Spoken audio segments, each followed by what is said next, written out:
In addition to potential Medicaid cuts in education, Central Georgia school leaders say they're still waiting on millions in federal funding they were counting on in this year's budget. The Associated Press reports the Trump administration is withholding more than $6 billion approved by Congress and signed into law. The money supports programs for low-income students, English learners, and before and after school services. Naomi Washington joins us in studio to break down how this funding freeze is hitting our school districts. The new school year is less than a month away, and the school budget year began July 1st. But that date, school districts across the country should have received their federal education money. In Bibb County, Superintendent Dan Sims told me this could derail programs already in motion.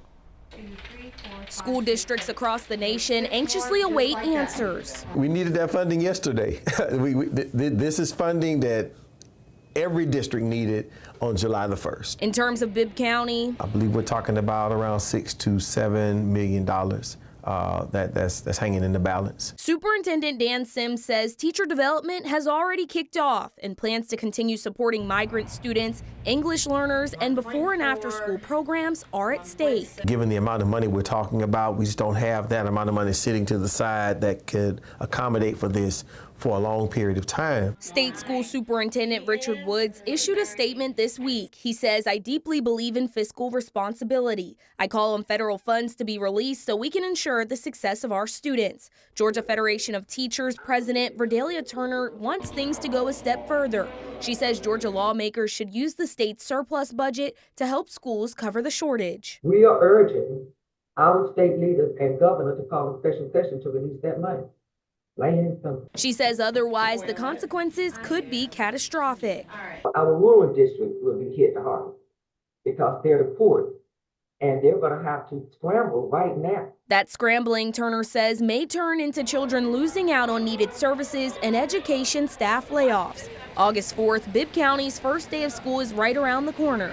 Sims is hopeful the freeze is just a pause. If we just get the opportunity to really talk about the impact of these funds and how these funds have been allocated and the benefit to our students and our families that come as a result, I believe that the right minds will prevail and release these funds. Houston County, one of our largest school districts, told us they're also keeping a close eye on the federal funding situation. They sent us a statement that says in part, quote, "We will take every necessary step to ensure our students and staff continue to have access to the resources, support, and opportunities they need to succeed." Back to you. Thanks, Naomi. The funding from the Education Department also includes more than $2 billion for professional development for staff and teachers.